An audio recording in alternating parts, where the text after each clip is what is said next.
Suscríbete a nuestro canal cliqueando en el botón rojo y en la campanita de activar todas las notificaciones para no perderte ninguno de nuestros programas e investigaciones exclusivas. Muy buenos días amigos, soy Nicolás Moraz y les traigo un invitado que hace mucho tiempo tenía ganas de entrevistar. Para mí es un placer que haya aceptado la invitación. Me refiero a Aitor Guisasola, más conocido como un abogado contra la demagogia.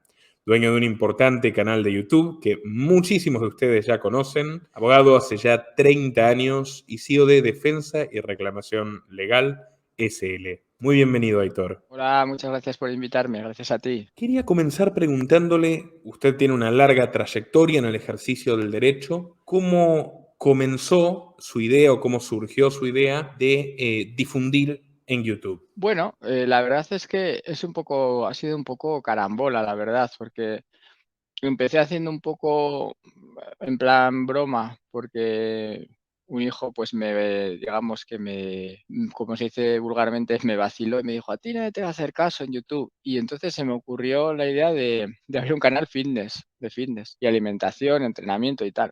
Y bueno, no me fue mal, tiene veintitantos mil suscriptores, pero bueno, no es lo mío, ¿no? Entonces me di cuenta que me gustaba aquello, que podía aportar mucho, pero en un tema que domino, que es pues más jurídico, y entonces ya pues decidí intentarlo en lo mío y aportar en ese nivel, como digo. Y bueno, la verdad es que quedo contento porque bueno, ya el canal va bastante bien, no tiene tantos suscriptores como tú, pero somos 350.000 o por ahí.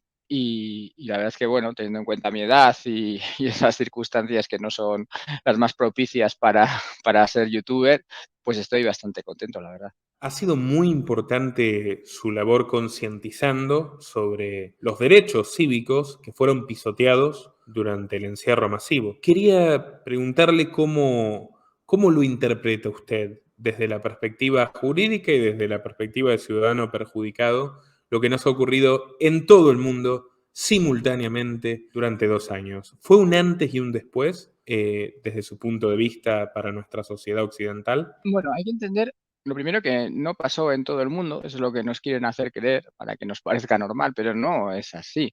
De hecho, yo, por ejemplo, empecé a fijarme en países donde esto no pasaba. Y luego, de hecho, lo siguiente que hice fue viajar para ver si la información que tenía era correcta o no, de modo que ya en cuanto un poco esto se relajó y puesto que tenía noticias, sobre todo de Suecia, de que allí no se había tomado ningún tipo de medida, pues entonces me fui, que había vuelos aquí a Copenhague, y de Copenhague me fui luego a Suecia, de Dinamarca pasé a Suecia y bueno, hablé con gente allí y bueno, pues para informarme, ¿no?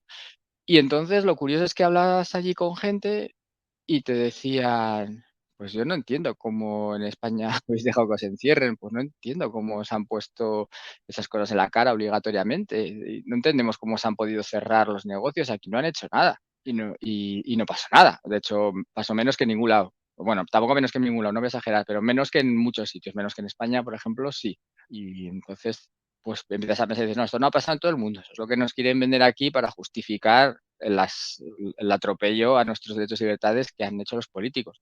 Pero hay países donde esto no ha ocurrido. Entonces, bueno, lo primero que hay que matizar eso. Y luego en otros países ha sido bastante matizado. En Estados Unidos, incluso en Reino Unido, yo conozco gente que vive allí y muy matizado. En Reino Unido no les han encerrado como nos encerraron aquí. Eran recomendaciones, no se llegaron a cerrar los restaurantes, se cerraron para comer allí, pero siempre servían comida, siempre se pudo salir a hacer deporte o a pasear, o sea, no fue tan estricto como aquí ni de lejos. Entonces, en España, entiendo que en otros países hermanos o similares, pues se ha querido vender la imagen de que en todo el mundo se ha hecho lo mismo. Vale, sí, en China sí, ya hemos visto los vídeos de China, pero en todo el mundo no ha sido igual. Eso es falso. Eso es algo que nos han transmitido para que no reivindiquemos que lo que nos han hecho es una atrocidad y que deberíamos exigir responsabilidades. De hecho, muy correcta su apreciación. Recientemente, la semana pasada, salieron los datos concluyentes y Suecia tuvo las mejores cifras en todo. Menos muertes, menos caída de la economía. O sea, al final Suecia prevaleció en esa elección por la libertad sobre los paradigmas más autoritarios, digamos. Hay algo que ocurre hace ya mucho tiempo en España, sin duda no es un fenómeno exclusivo de España, pero muchas leyes que podríamos llamar de un carácter de ingeniería social o de experimentación social se comienzan a implementar allí, luego se exportan por una cuestión idiomática, cultural, histórica,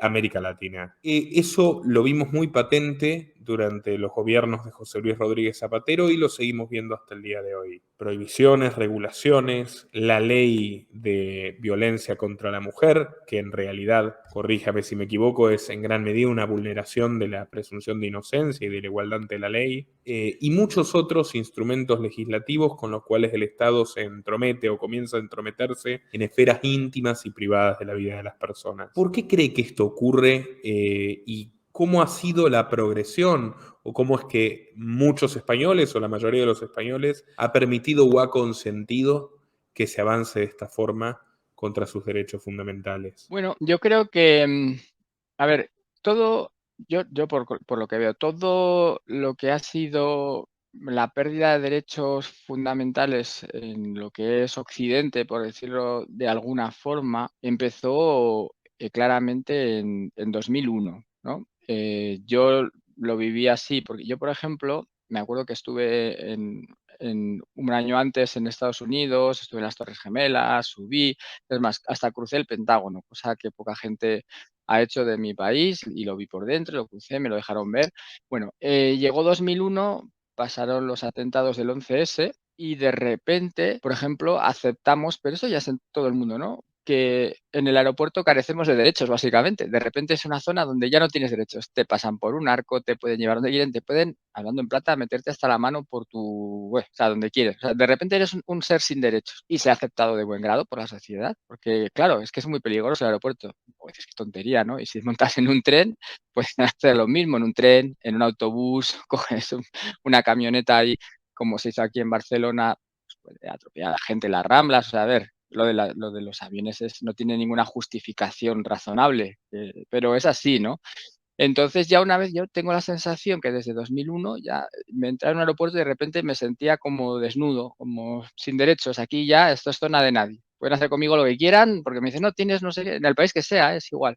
Y entonces empezó a avanzar en ese sentido hacia una, pues bueno, una vulneración de los derechos individuales, humanos de las personas en Occidente, que ha ido un poco increciendo, tal y como yo lo veo. Claro, el culmen ha sido en 2020 lo que han hecho aquí en España de confinamiento, de encerrarnos en casa de un día para otro y no puedes salir de casa. Y luego, pues bueno, han ido haciendo medidas un poco más absurdas, porque claro, en lo absurdo es donde se ve el control y digamos que la forma de ser de la sociedad. Si yo te justifico algo mucho y ya es razonable, bueno, pues igual obedezco, pero por ejemplo cuando te dicen, no, ya no puedes salir a las 12 de la noche, porque hay toque de queda. ¿Pero qué pasa? ¿Que esto sale a las 12:10 o qué? Y luego te dicen, no, tienes que ponerte un tapabocas, aunque estés lejos de todo el mundo, aunque vayas al monte y estés a kilómetros de la gente, también te lo tienes que poner, porque es obligatorio. Y aunque vayas en coche, con tu pareja con la que vives y duermes. También en España ha sido así, medidas absurdas, o sea, sin ningún sentido. Y la gente obedecía. Entonces, cuanto más arbitrario y más absurdo y más obediente la gente, pues los que mandan se dan cuenta que pueden mandar cualquier cosa, ¿no? Porque la gente ya deja de cuestionar nada.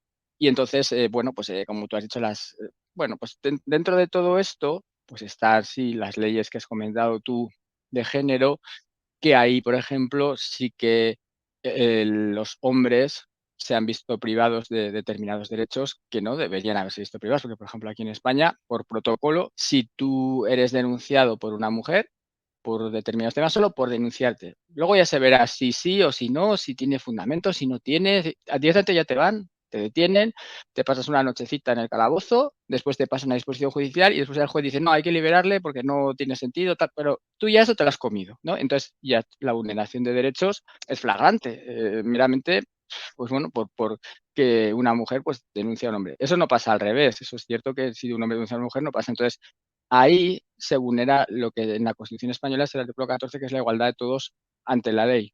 Y, en mi opinión, pues es una cuestión arbitraria, porque el hecho de decirnos que como perteneces al colectivo de los hombres, que tiene una mayor criminalidad respecto a las mujeres, que las mujeres respecto a los hombres te aplicamos una legislación diferente, pero eso también llevaría obviamente a que empecemos a ver, por ejemplo, pues no sé, podemos ver de las personas que pueden venir de fuera a España, si hay un colectivo de un país que comete más delitos, también habría que aplicarles unas leyes más duras, ¿no? Porque es un colectivo que delinque más. Por un ejemplo que podría ser perfectamente aplicable con el mismo razonamiento, ¿no? Y eso no puede ser, o sea, no puedes a la persona individual culparle de algo que supuestamente hace un colectivo, porque, no sé, cada persona es un mundo, ¿no? O sea, habrá hombres que sean agresivos con sus mujeres, pero también hay mujeres que son agresivas con los hombres.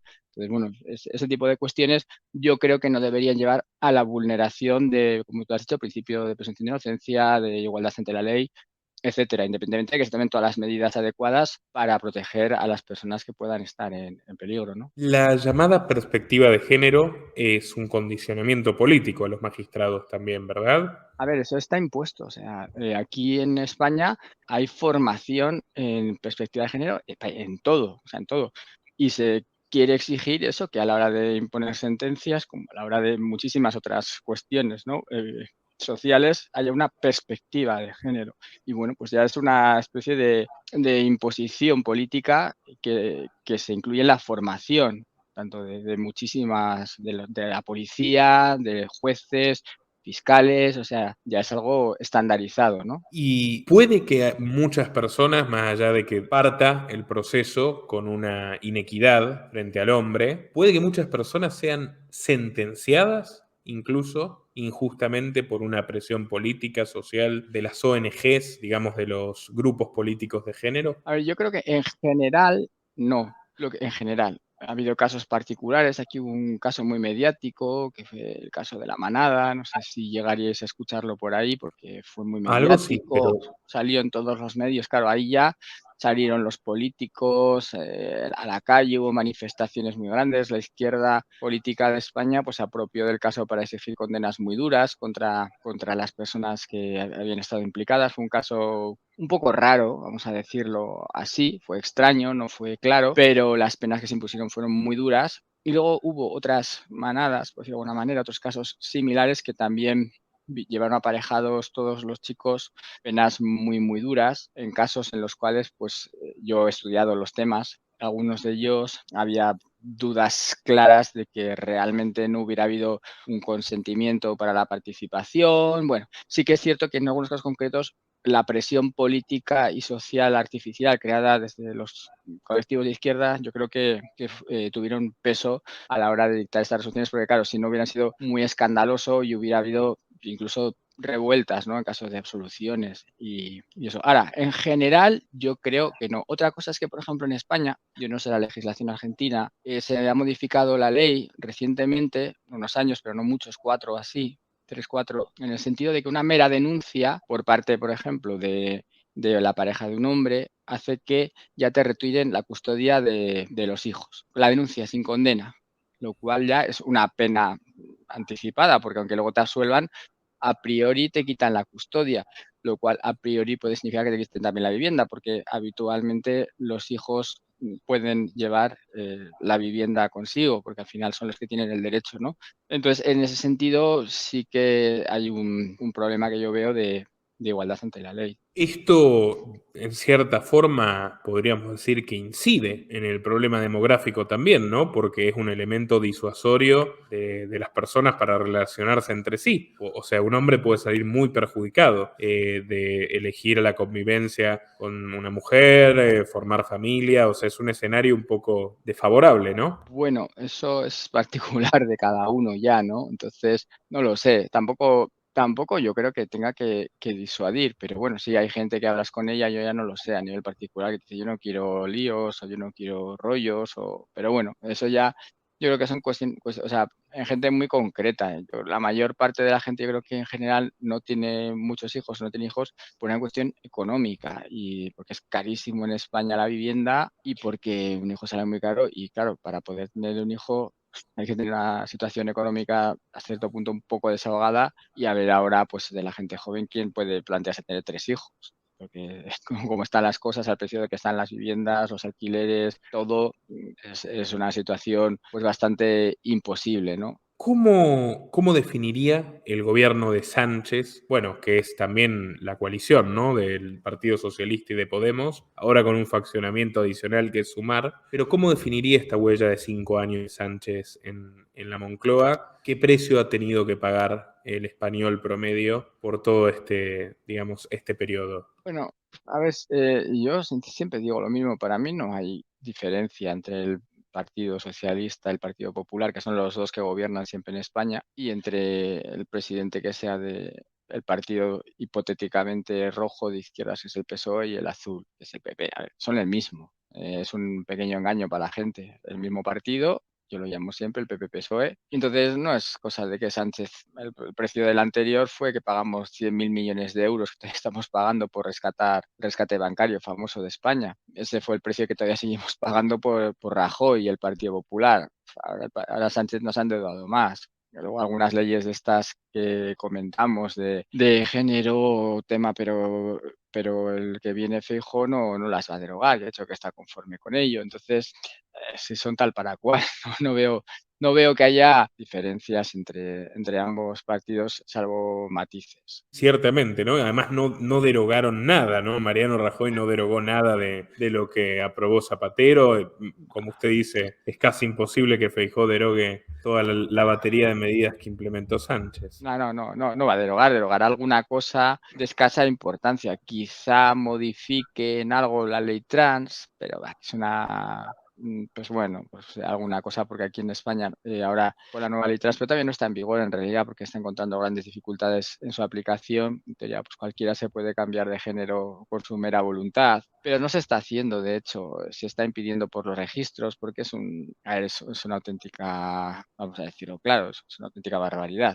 Entonces, bueno, pues igual eso ya que es una auténtica barbaridad y que no interesa ni siquiera a los colectivos feministas, porque entonces se empiezan a llenar los baños de chicas de hombres y quieren participar en pruebas deportivas. Al final es que las pruebas feministas se están dando cuenta de que les perjudica a ellas, ¿no? A las mujeres. Pero quitando alguna cosa que ya es muy exagerada, además dudo que deroguen nada. ¿El rol de Vox, usted cree que Vox aparece como un contrapeso contra esta agenda o no está tan claro tampoco? Bueno, a ver, tiene la parte positiva, es que, bueno, introduce en el debate político algunas ideas que si no, pues no estarían sobre la mesa, ¿no? Entonces, yo no creo que sean algo muy diferente, pero sí es cierto que es bueno que determinadas ideas, aunque no discrepan en lo fundamental, ¿eh? Pero bueno, en algunas ideas, pues sí, ponen encima de la mesa pues algunos debates ideológicos que, bueno, que no había antes. Pero bueno, en lo fundamental no discrepan, es decir, en el tema del que hubo, en el tema de la medicación, en el tema del conflicto de Ucrania, en la mayoría de los temas no discrepan, pero bueno, sí discrepan en lo del calentamiento global, cambio climático, sí discrepan, entonces se puede poner encima de la mesa esa discusión, sí discrepan en las leyes de género, con lo cual también se puede poner en la mesa ese debate. Y bueno, pues no está mal que se ponga en la mesa, bueno, por lo menos se vea que hay una parte importante de la sociedad que no está a favor, ¿no?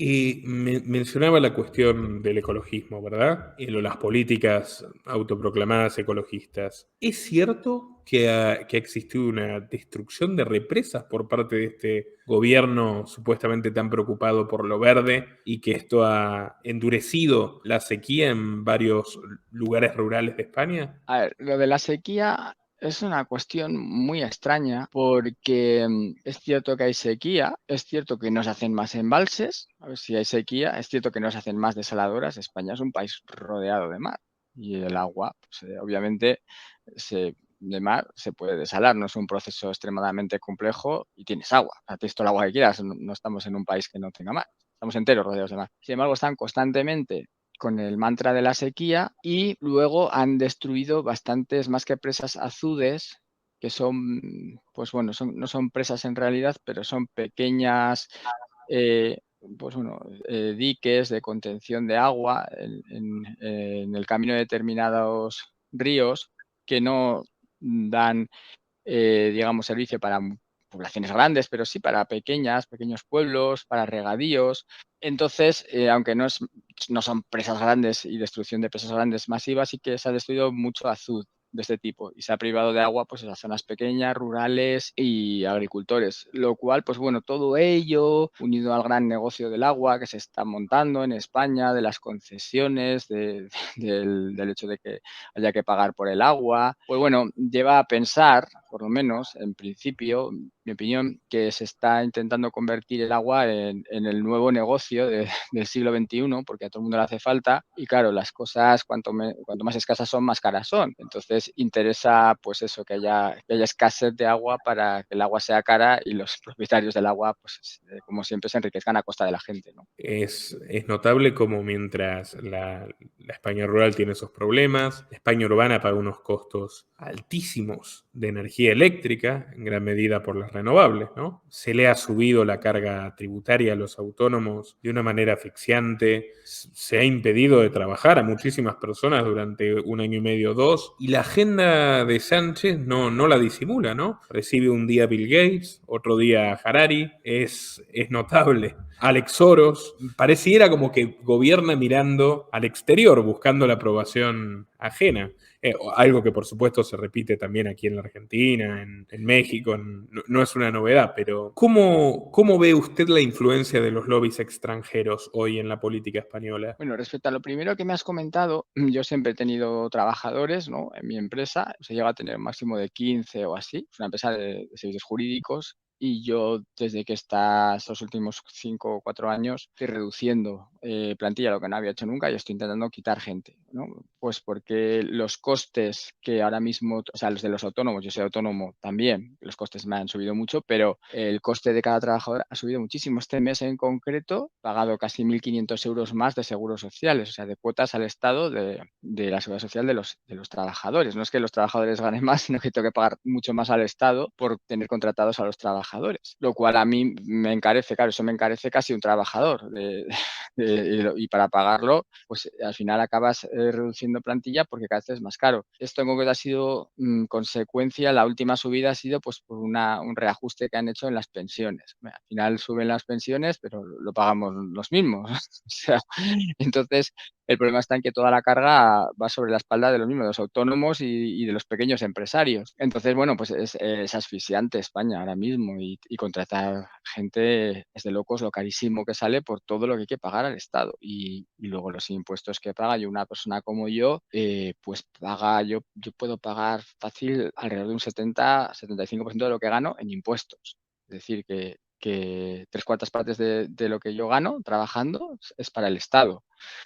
Entonces, esto es claramente confiscatorio, es como peor, yo siempre lo llamo, estos son los tributos peor que la Edad Media, te obligan a pagarlos, es igual. Esto es lo mismo en México con las mafias, o pagas por tu negocio o te lo cierran, ¿vale? Allí te lo cierran con plomo, aquí viene la Guardia Civil y te lo cierra y también es igual, o sea, no es muy diferente, no deja de ser una mafia organizada, pero esta se llama Estado. Y bueno, igual que la Edad Media, ¿no? Entonces tú, si quieres trabajar, tienes que pagarnos 3/4 partes de lo que ganas. Y si no, pues la mafia organizada llamada Estado va a cerrarte el negocio, te va a matar de hambre y probablemente acabes esposado y prisionero por no pagar. Entonces, claro, como lo hace algo que ellos hacen las leyes, está legalizado, dices, eso es correcto. Pero claro, si te lo hace una mafia de la calle y te hace exactamente lo mismo o te quita menos, entonces, hoy que fíjate, pues viene a ser una mafia organizada. Claro, a ver, esta mafia organizada, como tú dices, trabaja para otros. Claro, o sea, esto todo no se lo quedan todo ellos, ellos trabajan para otros, ¿no? Y bueno, pues eso, a nivel internacional, obviamente, esto está orquestado, no es que eso pase en España y ya está. No, o sea, obviamente está orquestado. Cuando ves que eso ocurre en muchos sitios a la vez, pues bueno, te das cuenta de que esto sigue unas directrices que obviamente, pues como tú dices, pues vienen a nivel internacional. Bueno, pues ahí, a partir de ahí, pues ya es fácil entender que hay unas pautas, una agenda y lo que se pretende hacer, ¿no? Además, es notable cómo comulgan la mafia estatal y la mafia común, ¿no? Organizaciones criminales, incluso terroristas.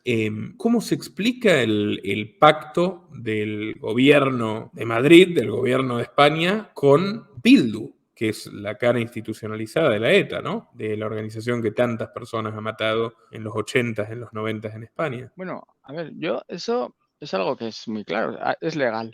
O sea, el problema está cuando no han querido, lo ilegalizaron, se llamaba Herri Batasuna y se ilegalizó ese partido político y ya está. Y lo que es que luego, pues el siguiente lo han legalizado y entonces las críticas no son así pactadas, ¿no? O sea, si no se quiere que pacte y se entiende que es ilegal, pues lo que hay que hacer es ilegalizarlo, no criticar, porque ya se hizo, como digo, no es complejo, o sea, ya se ha hecho, o sea, y no hace tanto tiempo. Entonces, bueno, pues entendiendo que no cumpla los requisitos de legalidad, lo que procede es la legalización, no criticar. Criticar, ¿para qué vale? No sirve de nada. Pero el Partido Popular, en ese sentido, es el que, si gana las elecciones, tiene la posibilidad de hacerlo. No lo va a hacer. Tampoco lo va a hacer, ¿no? Sí, ha pactado también el Partido Popular con Bildu en algunos ayuntamientos cuando le ha interesado, que al final vuelvo a insistir en que el Partido Popular y el Partido Socialista son el mismo, solamente que 4 años está uno, 4 años está otro, pero son lo mismo. Vamos. Y antes usaban como una suerte de galardones a los concejales que habían tenido tanto socialistas como populares secuestrados, asesinados, como tanta otra gente que no era política, ni era guardia civil, ni era policía, y parecería que los tienen absolutamente olvidados, ¿no? Bueno, a ver, aquí en el País Vasco hemos vivido tiempos duros. Es cierto que hemos vivido tiempos duros porque cuando yo era niño, aquí vivíamos, bueno, pues una situación muy complicada donde a cualquiera lo podían matar. Eso era así. Yo recuerdo un magistrado con el que iba al gimnasio, de ir al gimnasio con él por la tarde, estar ahí haciendo ejercicio también, y a la mañana salía con su familia de su casa, sus hijos, su mujer, y le pegaron 3 tiros en el garaje debajo donde vivo yo, del gimnasio, y ya está. Y bueno, pues, y eso podía pasarle a cualquiera en cualquier momento. Entonces fue una situación muy, muy complicada la que vivimos aquí, la verdad es que sí. Y el hecho de que terminara el terrorismo fue un gran avance. Entonces, bueno, en ese sentido puedo entender que en cierto modo quieran blanquear a Bildu para evitar que nunca pueda volver el terrorismo, porque claro, esta situación sí es verdad que es mucho mejor que la anterior, porque la anterior cualquiera podía salir de casa una mañana y no volver. Claro. Reina la ideologización en muchos terrenos de la administración española, ¿no? Una ley de la memoria histórica bastante selectiva, si se quiere. La polémica del PIN parental, recuerdo, ¿no? Y la ministra de Educación diciendo que los hijos no eran propiedad de los padres. Es como que están haciendo lo que mucho tiempo criticaron los progresistas, ¿no? Es como que ahora, antes había un Estado teóricamente confesional, con una ideología nacional católica, de partido único, y ahora el progresismo es el que ocupa ese lugar, ¿no? El credo progresista. Sí, sí, lo que pasa es que vuelve a lo mismo. Yo no creo que cambia mucho porque esté el Partido Socialista o esté el Partido Popular, que no es progresista, porque al final todo sigue básicamente muy similar y va a seguir muy similar. Entonces, es que lo llaman el tema del progresismo un poco para movilizar a la gente que es de derechas, pues de alguna manera, pero es que luego ves que, claro, a ver, yo llevo. Claro, desde el 78 yo tengo conciencia, porque claro, yo nací antes, entonces yo lo recuerdo todo, o sea, los 40, pues bueno, 40 y tantos años que llevamos de democracia, ¿no? Y el avance en el mismo sentido no para, o sea, da igual quién gobierne, estamos avanzando en una línea y, o sea, no, vale, no es una línea así, es una línea un poquitín así, pero como cualquier gráfico, incluso cuando, yo qué sé, pues te dicen, cuando te pones a dieta y bajas peso, no bajas así ya todos los días, ¿no? Pues vas bajando escalonadamente, todo es así, ¿no? La bolsa, pues sube escalonadamente y esto es igual, o sea, se avanza en la misma línea, de la misma agenda, con, bueno, pues con un poquito de escalones, pero no es porque esté el Partido Socialista, que va a estar luego el Partido Popular probablemente, a partir del 23 de julio, y veremos que no cambia nada, como bien has dicho antes, hicieron por Rodríguez Zapatero las leyes de género, llegó Rajoy, estuvo 8 años en el gobierno y no hizo absolutamente nada. Dictó la ley de seguridad ciudadana, que le llaman ley Mordaza, que el Partido Socialista se rasgaba las vestiduras porque vulneraba todos los derechos y tal. Ha llegado el Partido Socialista y no la ha derogado, la ha utilizado. Entonces, lo único que hacen es propaganda electoral, pero luego, a la hora de la verdad, no cambian nada. ¿Y cuál cree usted que entonces va a ser el destino de los españoles ante semejante panorama? ¿Al menos crece la abstención? ¿Hay algún tipo de organización cívica contra este tipo de abusos o reina la indolencia? Bueno, a ver, yo defiendo la abstención, tengo una asociación que promueve la abstención, pero realmente la abstención rondará vota en estas elecciones el 30%, el 35%, no lo sé, pero la mayoría de la gente vota y cree en el sistema y le hace ilusión votar, que pues bueno, entonces de momento el sistema va a seguir así, con la gente que va a votar legitimando la alternancia de partido, porque bueno, lo único que hay es una alternancia de uno a otro y vuelta a empezar. Entonces, no hay más. Pero bueno, de momento no hay visos de que cambie absolutamente nada y seguirá todo, pues, obviamente, exactamente igual. Bueno, igual no, peor, porque estamos Peor, peor, claro. estamos peor. Igual, quiero decir, igual en el mismo sentido de avanzar pues hacia un tipo de sociedad, pues bueno, prediseñada, que bueno, pues que cada vez el individuo es menos libre, está mucho más controlado, con muchas más cargas ideológicas. Bueno, eso ya se va viendo. Hoy en día sales a la calle y te graban 50 cámaras, hagas lo que hagas, te controlan por el móvil. Hoy en día, yo cuando era chaval, y no hace tanto, o hace pero no tanto, pues salías a la calle y ya nadie sabía dónde estabas. Si querías llamar, tenías que ir se llaman cabinas de teléfono, si había alguna, si no, no, y bueno, pues ya aparecerías por algún lado, nadie te localizaba. Ahora estás siempre localizado, siempre que si has estado con la IP de este móvil, del ordenador, la cámara de allí, bueno, dentro de poco nos pondrán un chip ya para saber siempre dónde estamos exactamente porque es el paso siguiente. Y de hecho ya lo hacen con las mascotas, por ejemplo en Inglaterra o en Chile, y lo siguiente es con los humanos, Y aquí, claramente. aquí, aquí en España, hace mucho ya que todas, yo tengo 2 perros y los 2 llevan su chip, sí, implantado, sí. No me Es diga que obligatorio por también. ley. Sí, es Qué obligatorio por horror. ley hace ya bastante tiempo, ¿eh? Y entonces en cuanto se pierde o llega la policía, les pasan pues un lector, pip, y ya aparecen todos los datos de ese animal. Y bueno, lo siguiente es implantarlo en los humanos, es obvio, ¿no? Y está desapareciendo el dinero en efectivo, ¿no? Hace ya como 2 años que se restringieron las operaciones por más de 1.000 euros, ¿puede ser? En Sí, o efectivo. sea, no desaparece el dinero en efectivo, pero están limitando muchísimo su uso y te ponen multas si haces pagos, pues como bien dices, de más de 1.000 euros, y te controlan si sacas dinero metálico del banco, te pueden sancionar si sales del país con dinero en metálico, o sea, está muy controlado, o sea, no ha desaparecido ni se ha prohibido, pero se ha controlado muchísimo. ¿Cree usted que la realidad de España es virtualmente idéntica a la de cualquier país de la Unión Europea o está peor o mejor que otros? Yo creo que de momento estamos bastante peor y luego pues vamos a eso, hacia lo que hemos comentado, hacia el control. El dinero es más de lo mismo, o sea, que pagas de manera que quede constancia de todo lo que haces, de todo lo que compras, de todo lo que gastas. O sea, tienen que controlar absolutamente todo del individuo, ¿no? Y pues el dinero metálico da la posibilidad de que pagues y nadie se entere de dónde has pagado y eso no les gusta. Quieren saber en qué has gastado cada céntimo también, o sea, el control absoluto, ¿no? Y hacia eso caminamos. España peor, porque España es un país que ahora mismo ya no es de los españoles, lo han vendido, ¿no? Los políticos estos del PP y el PSOE. Tenemos ya la deuda pública, bueno, lo que os voy a contar a vosotros, pero bueno, tenemos una deuda pública del ciento, y vete a saber cuánto por ciento en realidad. No tenemos moneda, debemos un dineral a quienes nos suben los tipos de interés cuando quieren, como ahora. Tenemos que pedir mucha más deuda solo para pagar los intereses de la deuda que tenemos. Nos suben los intereses y entonces ya ni llega.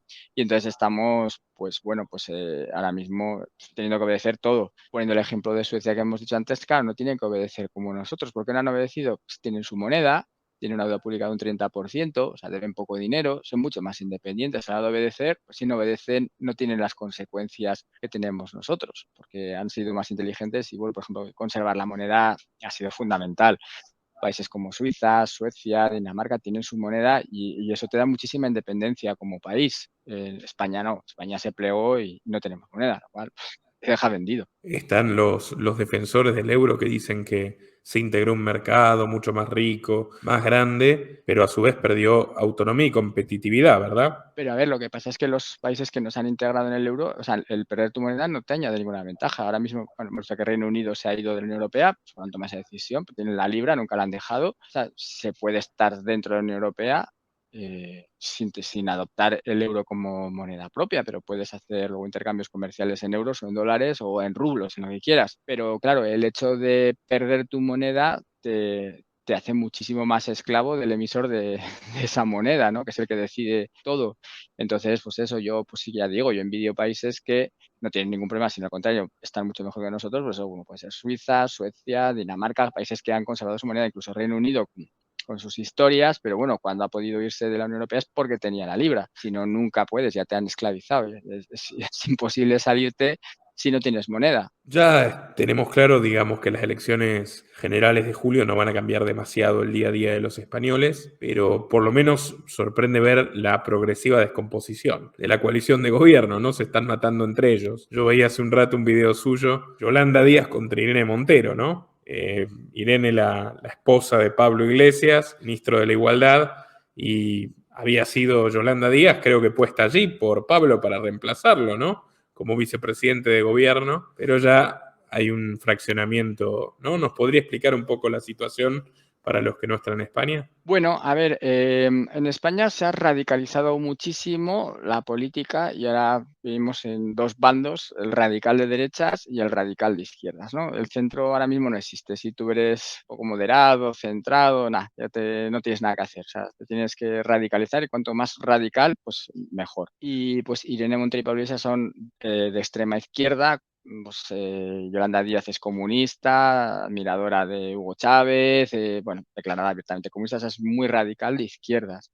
Y luego entre esta gente de izquierdas, entre ellos son como hienas. Y bueno, los de derecha son iguales, pero bueno, en concreto estamos hablando de eso, ¿no? Son como hienas, ¿no? Carroñeros, ¿no? Y todos quieren, pues, su puesto y se están devorando entre unos a otros. Entonces, eso es como una carnicería, que en lugar de hacerlo como los vikingos con las espadas y matarse, pues se devoran y se matan políticamente. Y bueno, pues en esta carnicería, pues Sumar ha devorado a Podemos, que ya desaparece, que era el partido de Pablo Iglesias, e Irene Montero, y Yolanda Díaz pues ha conseguido dar el golpe de gracia a Irene Montero, que era la esposa de Pablo Iglesias y actual ministra de Igualdad, que es una de las personas ideológicamente más sectarias que hay en España y que también quería, de lo más polémico que ha hecho es lo de los niños, pueden tener relaciones con quien quieran, ha hecho, bueno, es muy, muy turbia esta señora y muy ideológica. Y bueno, pues es cierto que Yolanda Díaz, la líder ahora del partido Sumar, que se ha comido a Podemos, pues se la ha cargado y ha conseguido vetarla en las listas y ahora ya pues no va por ningún partido en el Montero y se queda fuera. Ha habido una lucha interna muy grande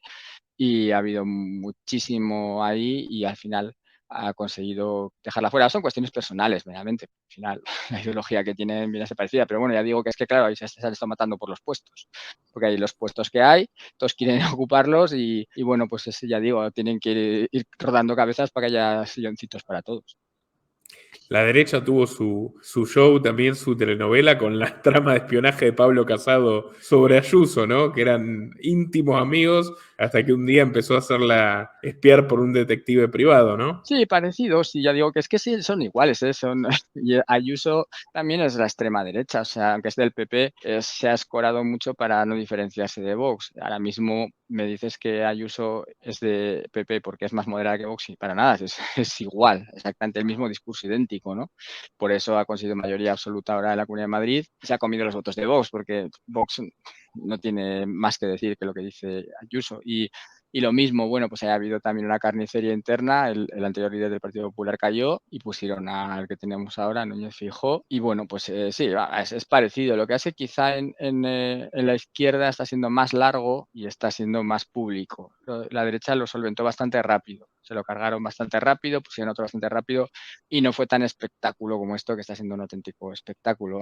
Y además está el elemento también siempre dispuesto a asociarse con quien sea, ¿no? De los partidos separatistas, especialmente Sí, los catalanes. esos al final siempre están ahí, bueno, para sacar partido de todo y bueno, pues ya se ha visto que intentaron incluso separarse de España con el referéndum ilegal y bueno, al final les salió mal, pero vamos, o sea, no se puede esperar nada, nada positivo de ellos que sea bueno para España. Bueno, ¿usted cree que España permanecerá unida o se imagina un desmembramiento en los próximos años con el devenir de los acontecimientos? A ver, es que lo que esto al final lleva esas entidades supranacionales, el hecho de que lo que llamas desmembramiento, tal, al final vamos a entidades globales, ¿no? No tienes ninguna independencia. Entonces, que Cataluña se independizara no significa nada, volvemos a lo mismo, no tiene ninguna, como España, no tienes ningún margen real de actuación. Entonces, no sé, no creo, pero tampoco le veo gran diferencia si hay que obedecer a los mismos amos, ¿no? Entonces, pues no veo que haya gran diferencia en independizarse cuando simplemente los políticos que van a estar ahí son títeres de unas élites que les mandan lo que tienen que hacer, ¿no? Claro, y bueno, por último quería señalar que desde fuera, ¿verdad? Uno siempre observó que por lo menos había en algunas cuestiones distintos discursos en la prensa española, ¿no? Con medios que tienen una mirada bastante nítida, declarada, eso no es muy común en Hispanoamérica, en España sí, uno sabe que tal locutor, tal presentador es de izquierda, es de derecha, es más o menos liberal, más o menos estatista, pero me sorprendió el consenso abrumador que hubo también en los medios de comunicación en relación al encierro y a las biopolíticas subsiguientes, ¿no? Dos casos paradigmáticos. Jiménez Los Santos, que yo lo escuché durante muchos años y me sorprendió con un discurso horroroso contra las personas que no querían entregarle el cuerpo, el brazo al gobierno, por así decirlo. Y Risto Mejide, que se supone que es de la vereda opuesta y con quien usted, por cierto, tiene una querella, ¿verdad? ¿Nos podría comentar cómo fue el comportamiento de los medios de comunicación y qué fue lo que llevó a este juicio contra Mejide? Bueno, a ver, los medios de comunicación es lo mismo, o sea, son propiedad de los mismos, ¿no? Que también son los propietarios, por ejemplo, de las farmacéuticas, o sea, a ver, y luego lo subvenciona en gran medida en España el Estado. Entonces no puedes esperar que ningún medio de comunicación de los oficiales, por decirlo de alguna manera, pues discrepen del pensamiento oficial, van a discrepar en matices absurdos. Entonces, pues todos, vuelvo a insistir, de los medios de manipulación masiva que yo los llamo, o sea, todos van a estar de acuerdo en el tema del virus, del tema de la medicación, pues van a estar de acuerdo en el tema de Ucrania, van a estar de acuerdo en el tema del calentamiento, o sea, en todo eso no van a discrepar ninguno, todo es exactamente igual. Risto Mejide, pues sí, se dedicó a atacarnos a las personas que habíamos decidido no medicarnos, que nos parecía que estábamos en nuestro derecho, conforme a la legislación vigente en España, y bueno, pues a insultar y a generar pues animadversión y hostilidad social frente a nosotros, que hubo algún momento que fue complicado porque ya no te dejaban hacer actividades de tu vida diaria, no te dejaban viajar, no te dejaban entrar a bares, no te dejaban... A ver, se trató de hacernos la vida imposible. Ya lo dijeron algunos políticos, se trata de hacer la vida imposible a aquel que no pasa por el aro. En eso estaban, ¿no? Medios de comunicación, políticos, etc. Y bueno, en su caso se pasó de rosca y bueno, hemos tenido suerte porque le interpuso una querella por un delito de odio y bueno, pues está prosperando, lo que es que la justicia en España es muy lenta. Espero que fijen ya fecha para juicio, pero está procesado y sigue para adelante. Que bueno, el juez que la ha acogido entiende que ciertamente las afirmaciones que hacía día tras día, programa tras programa, pues estaban generando un clima social de odio o de hostilidad hacia las personas que habíamos decidido pues, no medicarnos. ¿Y cuál es la consecuencia que podría afrontar este presentador televisivo? Bueno, las penas para el delito de odio pues oscilan entre 1 y 4 años de cárcel. Entonces, pues eso, si le condenaran, que lo dudo muchísimo, sinceramente. Pero bueno, el mero hecho de estar imputado, que haya un juicio, que tenga que estar expuesto a eso y el ejemplo que se ha dado porque ha aparecido en los medios y tal, pues bueno, puede llevar al menos a que si vuelve a ocurrir esto, pues los comunicadores adopten otra postura para no arriesgarse a verse envueltos en procedimientos judiciales que quieras que no son caros, costosos, largos, estresantes, aunque luego te absuelvan, ¿no? A nadie le gusta tener que coger un abogado muy caro y sentarse en el banquillo. Bueno, le agradezco mucho a Aitor por su tiempo. Ha sido un placer conversar con usted. Espero que no sea la última vez. Invito por supuesto, al público a visitar su canal, Un abogado contra la demagogia. Y bueno, muchas gracias. Vale, pues a ti cuando quieras. Y ha sido también un placer, que me encanta también hablar con personas de otros países, hermanos, y que me hace mucha ilusión, la verdad. Nuestro trabajo depende de tu apoyo. Para que siga siendo posible, realiza tu donativo desde tan solo $2 por mes a través de Patreon, en los links que están en la descripción o en el comentario destacado. También podés hacerlo a través de la opción Unirte de YouTube, y si estás en Argentina, con el medio de tu preferencia a través de Mercado Pago.